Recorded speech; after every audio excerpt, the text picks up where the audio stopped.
Yes,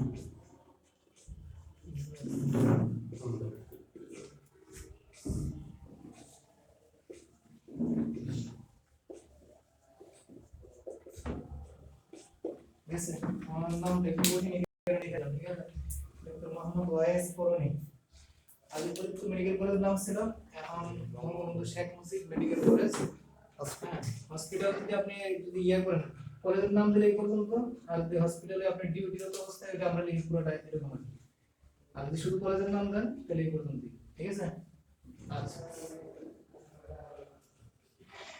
আগে এই জায়গায় আমি বেশ কিছুদিন প্রায় 1 বছরের মতো ক্লাস নিয়েছিলাম, মাঝখানে পরীক্ষার জন্য আমি আবার অফ নিয়েছিলাম, পরে এখন আমাদের এক জুনিয়র ক্লাস নেয়, সম্ভবত ক্লাস নেয়। হ্যাঁ আচ্ছা আজকে টপিকস যে 3-4টা টপিক একসাথে আছে, ঠিক আছে, যতটুকু করা যায় আমরা কম সময়ের ভিতরে একটু একটু করে আলোচনা করার চেষ্টা করব, ঠিক আছে।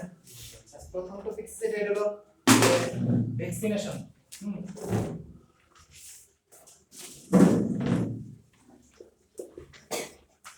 বা সংক্ষেপে যদি বলি টিকা। হ্যাঁ আমার টিকা তো আমরা বিভিন্ন সময়েই নেই, বিভিন্ন, যেমন বর্তমানে করোনার টিকা নিতেছে না মানুষ, কোভিডের টিকা নিতেছে না।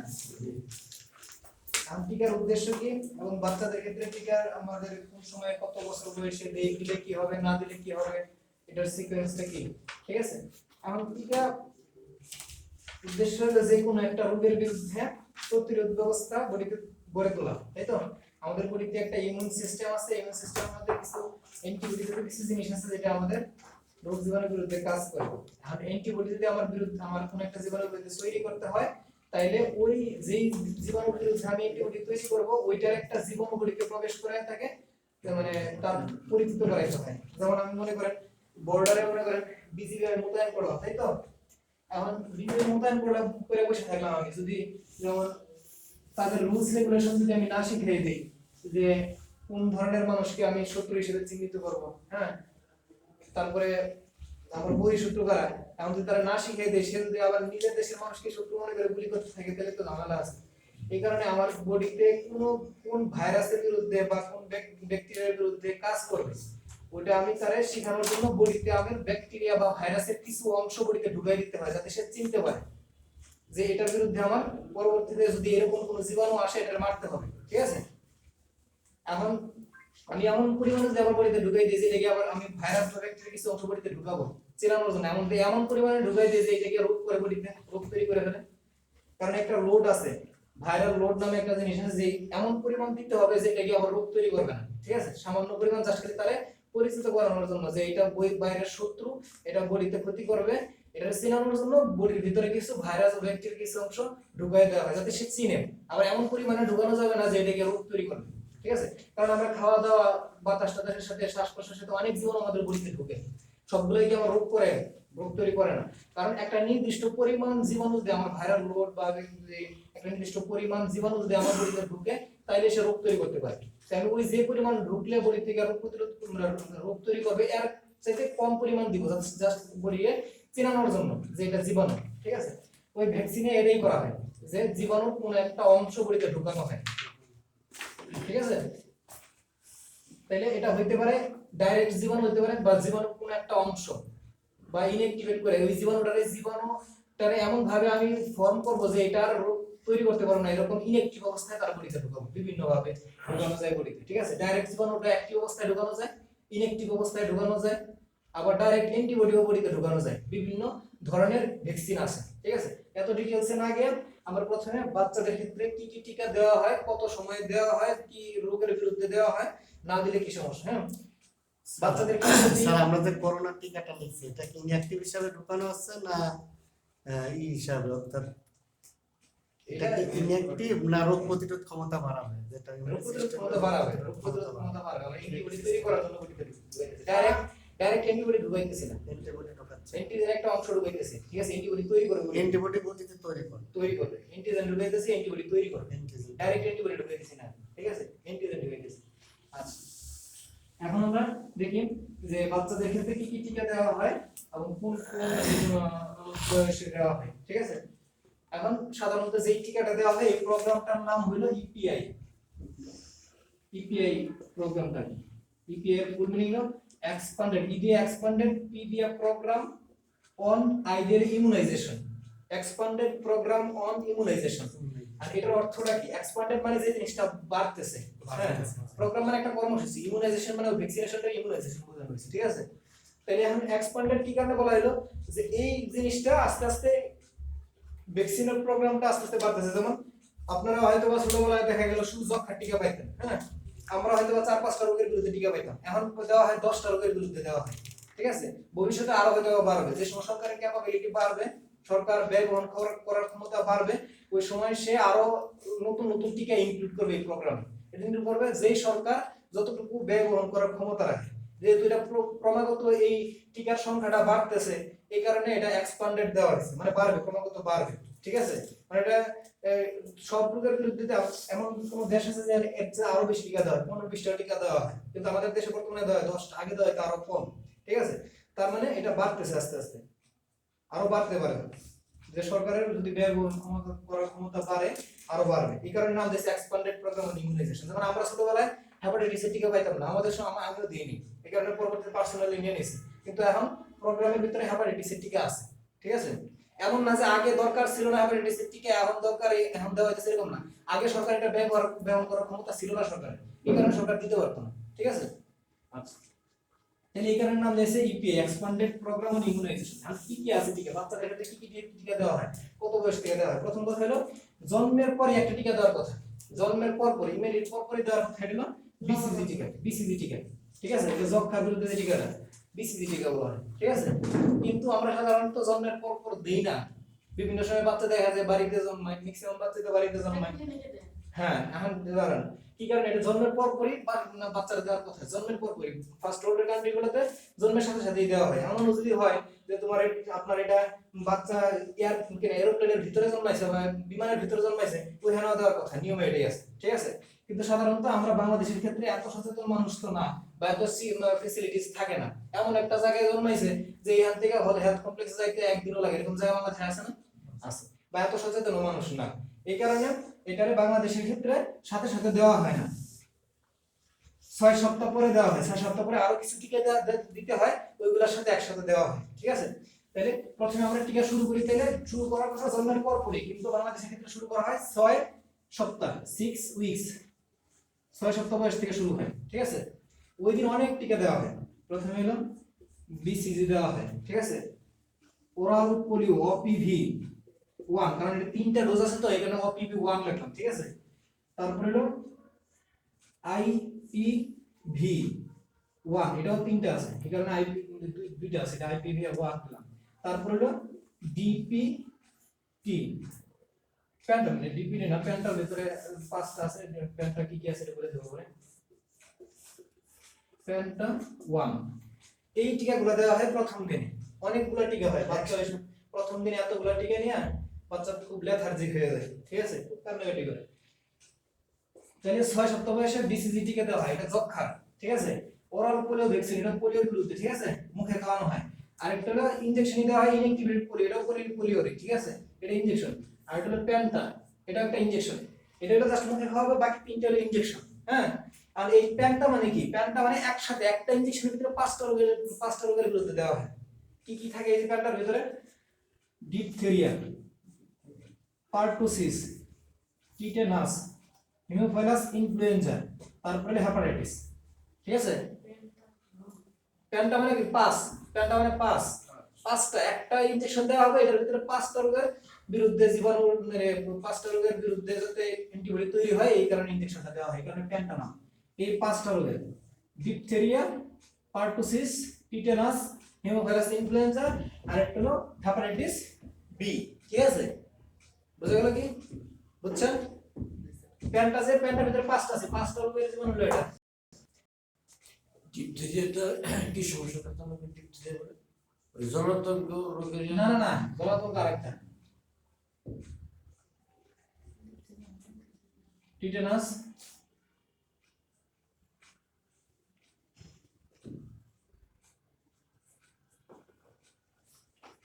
ইনফ্লুয়েঞ্জা,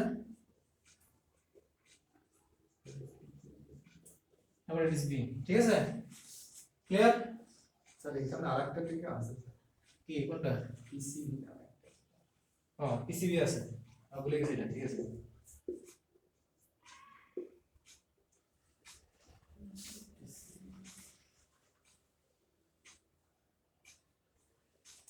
তারপরে 10 উইক 4 সপ্তাহ পরে দেওয়া হবে। পিসিবি কয়টা দেওয়া হয়? তিনটা দেওয়া হয়। তাহলে পিসিবি 1, তাহলে 10 উইক, ঠিক আছে। 4 সপ্তাহ পরে আবার দিবে। এখানে আর বিসিজি দেওয়া লাগবে না, ঠিক আছে। ওই ওরাল পোলিও ভ্যাকসিন 1, এটা আইপিভি পরে না, আইপিভি 14 সপ্তাহে। ওরাল পোলিও ভ্যাকসিন 2, ঠিক আছে। তারপরে প্যান্টা 2, তারপরে পিসিবি 2, ঠিক আছে। তারপরে 14 উইক আবার ওরাল পোলিও ভ্যাকসিন 3, প্যান্টা 3, পিসিবি 3, তারপরে আইপিভি 2, ঠিক আছে। ওই ওরা এখানে ইনএক্টিভেটেড পোলিও ভ্যাকসিন যে 1 দিছিলাম, এটা আবার 2, মাঝখানে একবার গ্যাপ দিছি। তারপরে 9 মাসে 14 সপ্তাহ পরে তারপরে দিয়ে 9 মাসে 9 মাস বেশি কি দিবেন? হ্যাঁ, এমএমআর দেওয়ার কথা ছিল, মাঝখানে একবার চালু করছিল, কিন্তু পরবর্তীতে একটা মাম্পস, মিজলস, রুবেলা এই তিনটা রুটে দেওয়ার কথা ছিল, পরবর্তীতে একটা বাদ দেওয়া হয়েছিল, এখানে ঝামেলা হয়েছিল। পরবর্তীতে এখন দেওয়া হয় মিজলস আর রুবেলার বিরুদ্ধে দেওয়া হয়।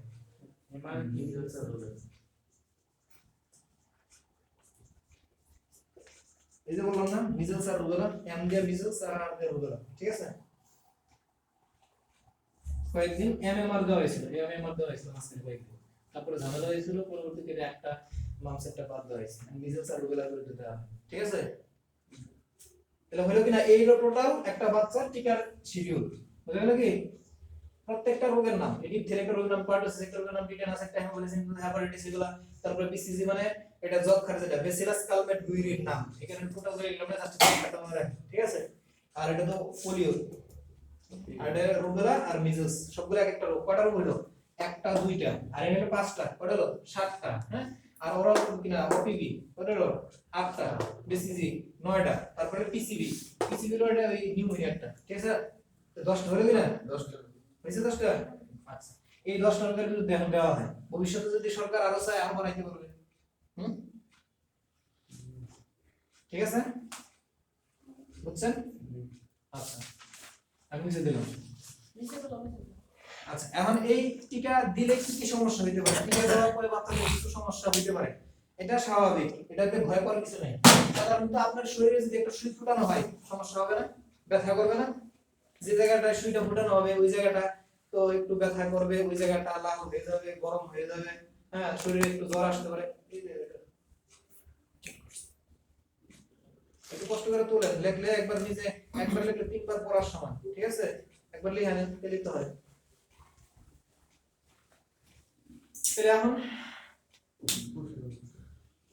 এখন এই জ্বর আসতে পারে, ঠিক আছে। তারপর বললাম এই জায়গাটা ব্যথা করতে পারে, বাচ্চা ব্যথা তো বলতে পারবে না, বাচ্চা কান্নাকাটি করবে, শুধু কোনো কিছু খাইতে যাবে না। এই জন্য এত উতলা হওয়ার কিছু নাই, স্বাভাবিক কিছু। হ্যাঁ হ্যাঁ, পুরো হয়ে যায়। একটু বিশেষ করে বিসিজি টিকাটা যে সময় দেওয়া হয় ওটা অনেক সময় পাকতে পারে জায়গাটা, ওটা পাকবে, আগে স্কার না হলে ওটা আবার নিতে হবে। হ্যাঁ হ্যাঁ, এই বিসিজি টিকাটা দিলে পাকে সাধারণত। এই ক্ষেত্রে এই কারণে একটু ভয় পাওয়ার কিছু নাই। সাধারণত বৃহত্তর স্বার্থে কিছু ক্ষুদ্র জিনিস স্যাক্রিফাইস করাই লাগে, হ্যাঁ। এই কারণে এটা ভয় পাওয়ার কিছু নাই। আর বাচ্চার মা বাবাকে মানে একটু করতে হবে, সান্ত্বনা দিতে হবে। বাকি যদি বেশি জ্বর আসে ওই প্যারাসিটামল জাতীয় জিনিস দেওয়া যায়, শরীরটা একটু মুছাই দেওয়া যায়, এগুলো আর কিছু না। ওই 1-2 দিন পরে 3-4 দিন পরে এমনি ঠিক হয়ে যাবে, হ্যাঁ। আচ্ছা, এটা কাউন্সেলিং করলে বুঝাইলেই বুঝে সবাই। আচ্ছা, এটা বুঝে গেল। ঠিক আছে, কোনো প্রশ্ন আছে?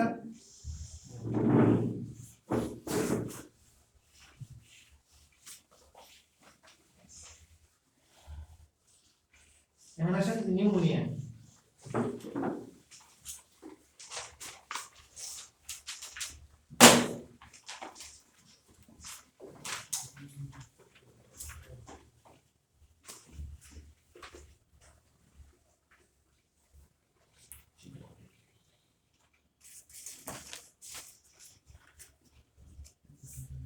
আচ্ছা,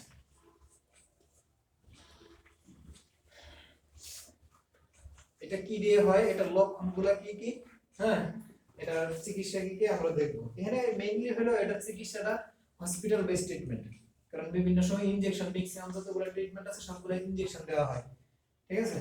এই কারণে হসপিটাল বেসড ট্রিটমেন্ট এটা মেইনলি। তাও আপনারা লক্ষণ আপনাদের কাছে নিয়ে আসবে, এটা আপনাদের জানতে হবে এটা নিউমোনিয়া না নরমাল সর্দি জ্বর বা নরমাল কাশি, এটা দেখতে হবে, বা শ্বাসকষ্ট কিনা এটা বোঝার জন্য পার্থক্য করার জন্য জানা রাখা দরকার। কিন্তু মেইনলি এটা ট্রিটমেন্ট হসপিটাল বেসড, ঠিক আছে। এটার কারণে অনেক বাচ্চা মারা যায়, হ্যাঁ,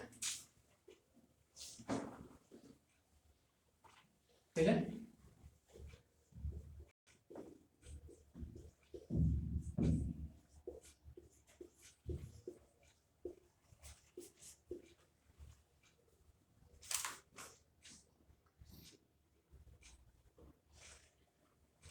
স্ট্রেপ্টোকক্কাস নিউমোনিয়া। হ্যাঁ, এই জীবাণুটা দিয়ে এটা হয়, ঠিক আছে। এটা বিভিন্ন ভাবে বডিতে ঢুকতে পারে। সাধারণত যে বাচ্চাদের তাদের কোন বাচ্চাদের রিস্ক বেশি, যে বাচ্চারা সাধারণত ইমিউনো কম্প্রোমাইজড, মানে তাদের রোগ প্রতিরোধ ক্ষমতা কম, যেমন যে বাচ্চারা ব্রেস্ট ফিড করে না, হ্যাঁ, যেমন পোটা দুধ খায়, হ্যাঁ, বা বাইরের জিনিসপত্র খায়, মায়ের দুধ কম খায় বা মায়ের দুধ খায় না, ওই বাচ্চাদের রোগ প্রতিরোধ ক্ষমতা কম থাকে, ওই বাচ্চাদের এটা হওয়ার সম্ভাবনা বেশি থাকে। তারপরে যে বাচ্চারা সাধারণত একটু গিন্দি পরিবেশে থাকে, মনে করেন বস্তির বাচ্চারা, বা একটা কমন একটা সোর্স যে জায়গায়, যেমন মনে করেন বর্তমানে বিভিন্ন চাইল্ড হোম যেগুলো আছে, একবার মায়েরা কাজে যায়, অনেক বাচ্চা একসাথে রেখে যায় একটা জায়গার মধ্যে, সেন্টারের মধ্যে অনেক বাচ্চা থাকে, তো একটা বাচ্চা থাকলে আরেকটা বাচ্চার অনেক সময় হওয়ার সম্ভাবনা থাকে। স্যার নিউমোকক্কাল নিউমোনিয়া আরেকটা আছে না, এটা নিউমোকক্কাল নিউমোনিয়া হ্যাঁ, নিউমোনিয়া আরেকটা আছে, অনেক ভ্যারাইটি আছে, হ্যাঁ অনেক ভ্যারাইটি আছে। নিউমোনিয়া মেইনলি দুইটা ব্যবহার করেন, একটা কমিউনিটি অ্যাকোয়ার্ড নিউমোনিয়া, একটা hospital acquired pneumonia. Hospital acquired আছে একটা, আর একটা আছে কমিউনিটি মানে একত্রে অনেকে বসবাস করে। হ্যাঁ, কমিউনিটি অ্যাকোয়ার্ড একটা আছে। হসপিটাল অ্যাকোয়ার্ড মানে সে সুস্থ মানুষ ভর্তি ছিল, হসপিটালে ভর্তি হইছে, অন্য রোগী থেকে পরবর্তীতে ইনফেকশন ছড়াইছে তার হসপিটাল অ্যাকোয়ার্ড, ঠিক আছে, হসপিটাল অ্যাকোয়ার্ড। আর কমিউনিটি অ্যাকোয়ার্ড মানে নরমালি কোন একটা জনবসতির মধ্যে বা নরমালি সে ছিল, ওর পরবর্তীতে নিউমোনিয়া হইছে, ওটা হলো কমিউনিটি অ্যাকোয়ার্ড। আর হসপিটালে ভর্তি হওয়ার পরে যেটা হলো হসপিটাল অ্যাকোয়ার্ড, ঠিক আছে। মেইনলি নিউমোনিয়া ভাগ করা হয় দুই ভাগে ভাগ করা হয়, ঠিক আছে।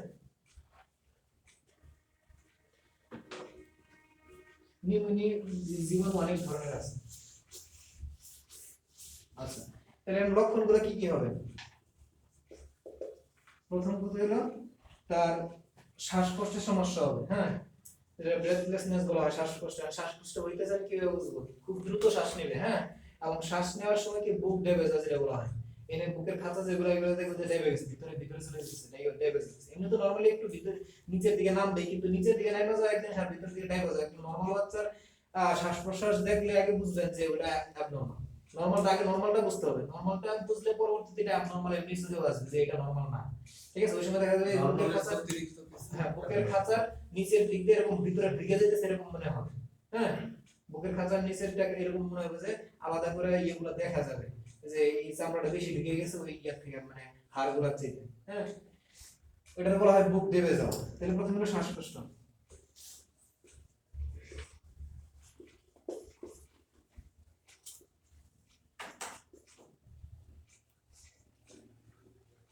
বুকের দুধ পান করতে কষ্ট হয়, টানতে। এটার পরে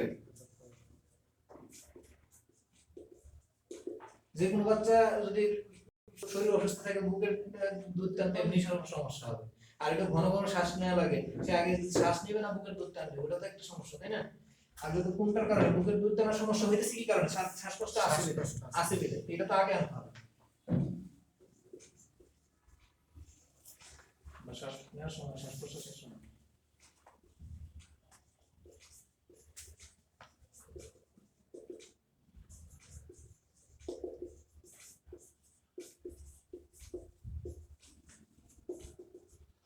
আচ্ছা,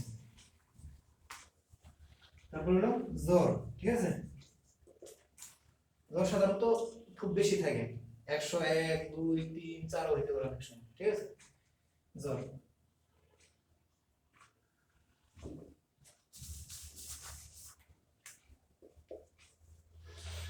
তারপরে কি হবে, যে আপনি যেটা বললেন যে খাওয়া দাওয়া বুকের দুধ টানতে পারবে না, এখানেও তো থাকে যে এখানে এটাই যে বুকের শব্দ হবে, বুকে কোন কোন কোন কোন একটা শব্দ হয়, ঠিক আছে।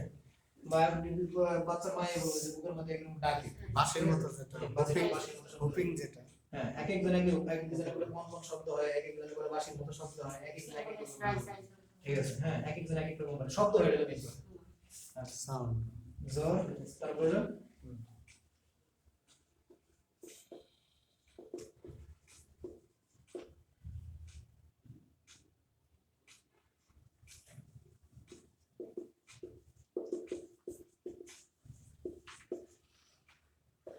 কারণ সে বুকের দুধ টানতে গেলে তো তার শ্বাস প্রশ্বাসের সমস্যা হয়ে গেছে, তাই তো ঘন ঘন শ্বাস না লাগে, এই জন্য বুকের দুধ খাওয়া নিয়ে হাতে রেখে বসে।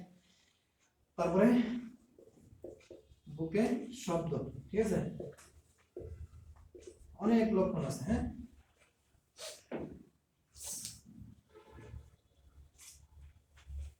আর অনেক সময় এই ঘন ঘন শ্বাস নিলে কি হয়, বডি থেকে বেশি পানি বের হয়ে যায়। হ্যাঁ, শ্বাসের সাথে জোরে বাষ্প বের হয়ে যায় না?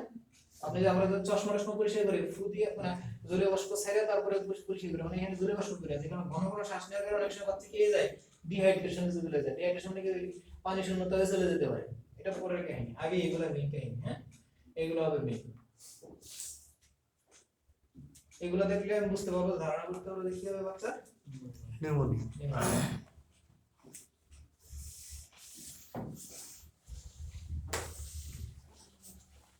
মেইন তিনটা জিনিস মনে রাখবেন, এগুলো বুক ডেবে যাওয়া, শ্বাস নেওয়ার সময় বুক ডেবে যাওয়া, জ্বর হওয়া, আর আপনার ওই যে জ্বর হওয়া, আর একটা বুকে শব্দ হওয়া, এই তিনটে মেইন। ঠিক আছে, আর বাকিগুলো যেগুলো আসবে এটার কারণে হয়েছে। জ্বর হলে বা অসুস্থ থাকলে বাচ্চাটা খাইতে পারে না, এটা স্বাভাবিক, কান্নাকাটি করবে, এটা স্বাভাবিক।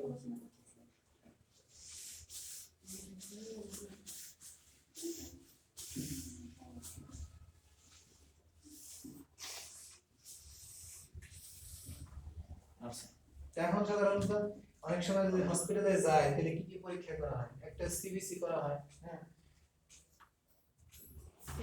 ইনভেস্টিগেশন যেটা বলা হয় আর কি, যে পরীক্ষা নিরীক্ষা কি দেওয়া হয়। সিবিসি থেকে দেখি স্যার এন্টিজেনটা দেখা হয় না, অ্যালার্জি সিবিসি থেকে আমি দেখি তার total blood count, blood count বাড়ছে কিনা, কারণ ইনফেকশন থাকলে ব্লাড কাউন্ট বাড়ে, নিউট্রিয়েন্ট কাউন্ট বাড়ে বা লিম্ফোসাইটের কাউন্ট বাড়ে, যেগুলো কোনটা বাড়ছে এটার উপর ভিত্তি করে আমরা ওই ডব্লিউবিসি যে টোটাল ডব্লিউবিসি কাউন্ট, যেটা ডব্লিউবিসি কাউন্টটা দেওয়া হয় যেটা বাড়ছে কিনা। হ্যাঁ, তারপরে একটা চেস্ট এক্সরে, বুকের একটা এক্সরে করা হয়, এক্সরের সময় দিয়ে বোঝা যায়।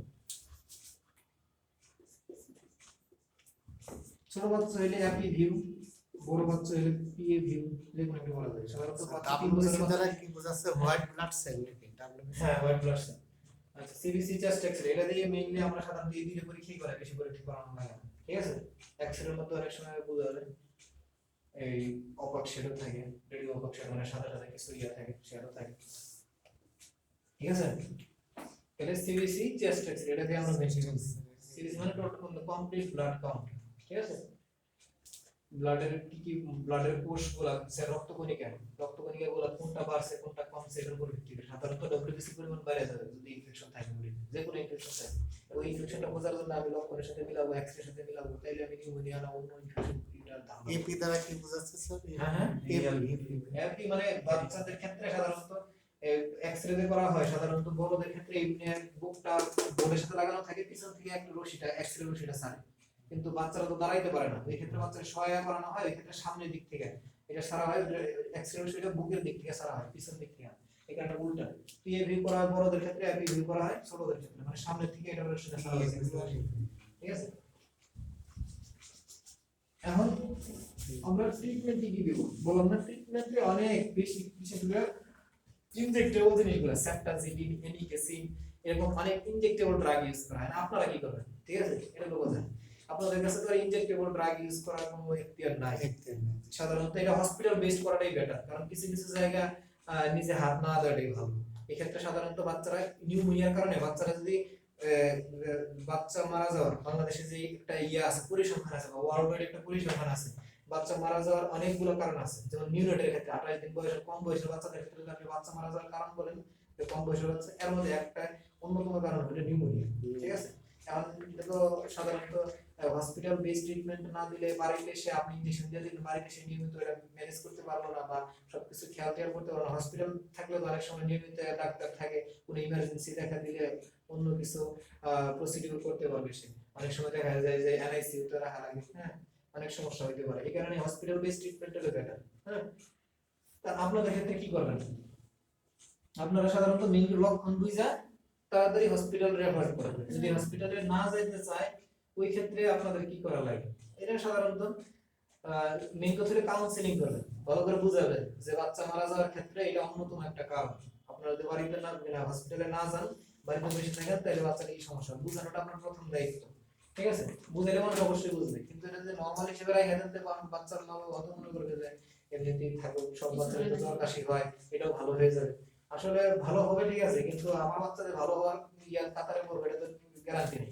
কারণ আমি তো পার্সেন্টেজ আছে, কত পার্সেন্ট বাচ্চা চিকিৎসা ছাড়াই ভালো হয়ে যায়। অনেক বাচ্চা আছে চিকিৎসা ছাড়াই, অনেক আগের দিকে তো অনেক মানুষ আছে সারা জীবনে ডাক্তারের কাছে যায়নি, ওনাদের কি রোগ হয় নাই, হয়েছে হয়তো বা নিজে নিজে অনেক দিন ভোগার পরে সেরে গেছে। ঠিক আছে, অনেক বাচ্চা মারা গেছে, ওই সময় টাউরি লাগছে, এটা লাগছে, ওটা লাগছে, বিভিন্ন কলেরা লাগছে, স্কুলে চালাই দিচ্ছে। ঠিক আছে, করোনা ভ্যাকসিনের ক্ষেত্রে বলতেছে যে 65 বছর বয়সে সুই ঢোকালামই জীবনের প্রথম। এখন কি চিকিৎসা দিচ্ছে? হ্যাঁ, এখন আগে যে রোগ হয়নি এরকম না, রোগ তো হয়েছে, অন্য কিছু বাতাস লাগছে, ওইটা লাগছে, ওইটা লাগছে বলে চালাই দিচ্ছে। ঠিক আছে, কিন্তু আসলে এখন তো আর বর্তমানে যেহেতু চিকিৎসা আছে, তো একজন মানুষ তো সাধারণ চিকিৎসার অভাবে, চিকিৎসা থাকা সত্ত্বেও চিকিৎসার অভাবে মারা যাবে, এটা তো মারা যাবে, তাই না? এখানে ভালো করে কাউন্সিলিং মানে বুঝাইতে হবে, বুঝাইয়া যত সম্ভব হসপিটালে পাঠাইতে হবে। তো আপনারা সাধারণত সাপোর্টিভ ট্রিটমেন্ট এক দুদিন পরে যাবে বা টাকা পয়সা গুছায় একদম পরে যাবে, ওই ক্ষেত্রে আমরা কি করতে পারি? অনেকে তো বলে যে আমার তো এখন আসছে আপনার কাছে এক দুদিন পরে যাবো, টাকা পয়সা একটু গুছাই। হ্যাঁ, এই ক্ষেত্রে সাধারণত আমরা কি করি? আপনাদের কিছু করার তেমন নাই, জাস্ট খালি জ্বরটা কমানোর জন্য, শ্বাসকষ্টটা কমানোর জন্য কিছু জিনিস দিতে পারেন। ঠিক আছে, আর শ্বাসকষ্ট কমানোর জন্য একটা নেবুলাইজিং মেশিন সাধারণত আপনাদের যে কোনো একটা ফার্মেসিতে সাধারণত থাকে, নেবুলাইজিং মেশিন। এটা সাধারণত যদি আমরা বলি nebulization with উইন্ডেল প্লাস দিয়ে। এখন সাধারণত আমরা বাচ্চাদের ক্ষেত্রে যে কোনো জিনিস মাপ করতে হয় কি দিয়া, বাচ্চাদের ট্রিটমেন্টে অনেক ঝামেলা, কেজি হিসেবে দিতে হয়, তার বডির কতটুকু ওজন আছে ওজন হিসেবে দিতে হয়, কেজি হিসেবে দিতে হয়। আমরা সবসময় মোবাইল একটা ক্যালকুলেটরের মধ্যে আছে, ক্যালকুলেটরে ওজন বসায় তার কতটুকু দিতে হবে ওইটা মাইক্রো দিই। আর বাচ্চাদের চিকিৎসাতে অনেক ঝামেলা হলো, প্রত্যেকটি কেজি হিসেবে দিতে হয়, একটু বেশি হইলে সমস্যা, কম বেশি হলে সমস্যা, কম হলে তো কাজ করানো, বেশি হলে তো বাচ্চারা পার্শ্ব থেকে বেশি হবে। এই ক্ষেত্রে সাধারণত 0.06 ml, হ্যাঁ, এটা কি স্যার উইন্ডার প্লাস ইনটু তার কি বডি ওয়েট, পার কেজি বডি ওয়েট, হ্যাঁ বডি ওয়েট সবসময় কেজি হিসেবে। ঠিক আছে, বডি ওয়েট সবসময় কেজি হিসেবে। যদি মনে করেন 1800 গ্রাম হয়, আপনি 1.8 বসাবেন। যদি অনেক সময় বাচ্চা আপনার অপরিপক্ক বাচ্চাও থাকে, হ্যাঁ, আপনার মনে করেন 900 গ্রামও থাকে, এটা 0.9 কেজি বসাবেন, 0.9 কেজি একের কম, কিন্তু বডি ওয়েট লাগবে। তো 0.67 বডি ওয়েট, এটা যতটুকু নিলেন উইন্ডেল প্লাস, এটা হলো উইন্ডেল প্লাসের পরিমাণ। ঠিক আছে, হ্যাঁ, এই উইন্ডেল প্লাস যতটুকু নিলাম তার ডাবল নিবেন হলো ডিস্টিল ওয়াটার, পানি আর কি, এটা কিনতে পাওয়া যায় ডিস্টিল ওয়াটার। হ্যাঁ, এটা সোডিয়াম ক্লোরাইড আছে না, সোডিয়াম ক্লোরাইড তো লবণ মানে স্যালাইন দিয়ে, ডিস্টিল ওয়াটার মানে এই পানি পরিষ্কার 0.06 ml into কি বডি ওয়েট। তারপর মনে করেন 4 কেজি ওজন, 5 কেজি ওজন যতটুকু এটা গুণ দিবেন। ঠিক আছে, পার কেজি দিলে তারপরে এইটা ডাবল দিবেন কি ডিস্টিল ওয়াটার। এইটার পরবর্তীতে আপনি কি করবেন? এই নেবুলাইজেশন মেশিনে দিয়ে তার নেবুলাইজেশন করবেন। ঠিক আছে, বুঝা গেল কি কথাটা? ক্লিয়ার? এই আবার বুঝাবো। এটা মনে করেন 4 কেজি, 4 এর উপর হয়, 4 গুণ দেন আপনি 0.24 হয়, এখন 0.06 আছে না, 4 এর 0.24 হয় না, 0.24 ml নেবেন উইন্ডেল প্লাস। মানে ওটা 1 কেজি দিবেন, মানে কত কেজি দিবেন? ওটা যাবে 1 কেজি, প্রত্যেক কেজির জন্য এটা আপনি 5 কেজি হয়, যদি আপনি 5 কেজি এরকম দিবেন, এটা বডি ওয়েট মানে যত বডি ওয়েট আপনি কাছে এই সংখ্যাটার মধ্যে বডি ওয়েট তো বসাতে হবে। ঠিক আছে, বাড়িটা বাকিটা একটা বাচ্চার বয়স 8 কেজি, বয়স তো 8 কেজি হয়, সরি ওজন 8 কেজি, হ্যাঁ ওজন 8 কেজি, তাহলে 8 দিয়ে এটার গুণ দিবেন, 8 দিয়ে তো বেশি দাঁড়াবে না। 6টা 48, তাহলে 0.48 হয় ওই সময়। ঠিক আছে, ওটা কত হবে? এখানে যত ওজন হবে এটা বসাবেন, রেস্ট গুণ দিবেন। ঠিক আছে, তখন এটা যতটুকু হইলে এর ডাবল নেবেন ডিস্টিল ওয়াটার। এটা বলা যায়। মনে করেন 1 ml হলে এটা সবগুলো গুণ করে হলো 1 ml 1 ml 1 ml এটা 2 ml 2 ml তাহলে টোটাল 3 ml তো 3 ml দিয়ে আপনি নেবুলাইজেশন করুন কত ঘন্টা পর 6 ঘন্টা পর গ্রামের ডাক্তার তো ডিসপ্লে অর্ডার দেয়। অনেক কিছু তো দেন অনেক কিছু তো দেয়, দেন। আপনি তো আইডিয়া আপনি করতেছেন কি কারণে নরমাল স্যালাইন পানি দিয়ে দেন। হ্যাঁ আমি দেয়, দেয়। আপনি করতেছেন কি কারণে আপনি মেইন জিনিসটা জানার জন্য করতেছেন না দেয় দেয় স্যার। আচ্ছা ঠিক আছে নরমাল স্যালাইন লেখেন ওখানে সোডিয়াম ক্লোরাইড লেখা। Sodium chloride. আচ্ছা ঠিক আছে স্যালাইনে সোডিয়াম এখন বললাম না যে দুইটি দেওয়া আপনি দিলে তো না করবেন নাকি না দিলে তো না করবেন নাকি বুঝেন আইডিয়াল নিয়মটা কি স্যার এই নেজাল ড্রপটার মধ্যে যে বড় একটা ড্রপ ইয়া থাকে ওইটাও কি ডিস্টিল ওয়াটারের মধ্যে পড়ে নাকি? নেজাল ড্রপ তো অনেক ধরনের আছে অ্যান্টাজোল নেজাল ড্রপ আছে ওটা বলতেছে স্যার নরসনদের ড্রপ। নরসুন দেয় এখানে নরসন দিয়ে দেয় নরমাল স্যালাইন দেওয়া যায় কিন্তু নরমাল স্যালাইন আমি বললাম না আইডিয়াল নিয়ম কোনটা দিলে তো অনেক কিছু দেওয়া যায়। Distil water. হ্যাঁ আমরা 3% সোডিয়াম ক্লোরাইড দিয়ে করি কোনটার ক্ষেত্রে যারা ব্রনকোলাইটিস একটা রোগ আছে ওটার ক্ষেত্রে নাকটা ব্লক হয়ে যায় বাচ্চাদের নাকটা ব্লক হয়ে যায় কিন্তু আমি নাক ব্লক করার জন্য দিতেছি না। এটা বুঝতেছি এটা বুঝতেছি কারণে শ্বাসকষ্ট কমানোর জন্য এর তার যে শ্বাসকষ্ট হয়ে যাচ্ছে শ্বাসকষ্ট কমানোর জন্য তার ব্রঙ্কাসটা তার এই যে শ্বাস প্রশ্বাসের নালীটা ওটা মানে ডাইরেক্ট করা প্রশ্বাস যদি আপনার একটা নালী মোটা হয় তাহলে এটা দিয়ে বাতাস সিঁচে যেতে পারে না তো ওই আপনার যে শ্বাস নালীটা আছে এটা একটু মোটা করার জন্য এটা দেওয়া হয় ঠিক আছে উইন্টার প্লাসটা দেওয়া হয় ওই যে অ্যাজমা রোগীর যেরকম হয় অ্যাজমা রোগীদের মনে হয় শ্বাস নিতে কষ্ট হয় কারণ কি এই শ্বাস নালীটা হয়ে আসে ওটা ডিস্টিল ওয়াটারটা কিনে আমাদের রাখতে হবে চেম্বারে। হ্যাঁ রাখতে হবে কার্বন কিন্তু ঠিক আছে আর যেটা নরমাল স্যালাইন যেটা দেওয়া হয় এটা দেওয়া হয় ব্রঙ্কোলাইটিস নামে আরেকটা রোগ আছে এটা নাকটা সর্দি টর্দি দিয়ে ব্লক হয়ে যায়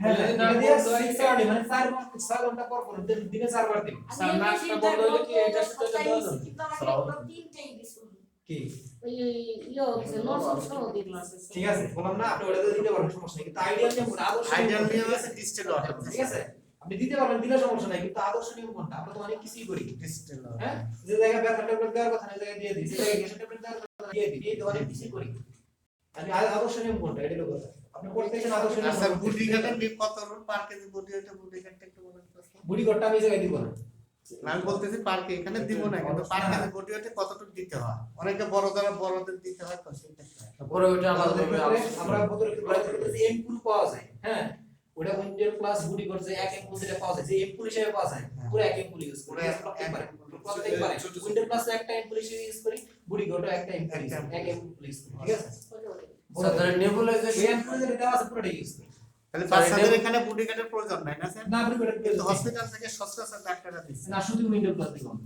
আমরা বুড়ি গোটা কোন সময় যদি অ্যাজমা থাকে ওই সময় বুড়ি কাট দেব নিউমোনিয়ার ক্ষেত্রে আমরা বুড়ি নিউমোনিয়ার কাট ক্ষেত্রে দেব। শুধু উইন্টার প্লাস ঠিক আছে নেবুলাইজেশন অ্যাজমা বাচ্চা থাকে সাথে বা বাচ্চার একবার সিরিয়াস কন্ডিশন না ওই ক্ষেত্রে কন্ডিশন মধ্যে কিন্তু নরমালি আমরা উইন্টার প্লাসে দিব শুধু ঠিক আছে স্যার এই নেবুলাইজেশন উইন্ডেল প্লাস এটার নাম কি এরকম এর আরো কিছু বলতে হবে বা লিখতে হবে? না উইন্টার প্লাস শুধু উইন্টার প্লাস যে এরকম যে আছে যতটুকু লেখা দিছি এতটুকুই শুধু এই যে এর উপর যে টার্ম এটা কি বলা হয়? কোনটা কি এটা উইথ মানে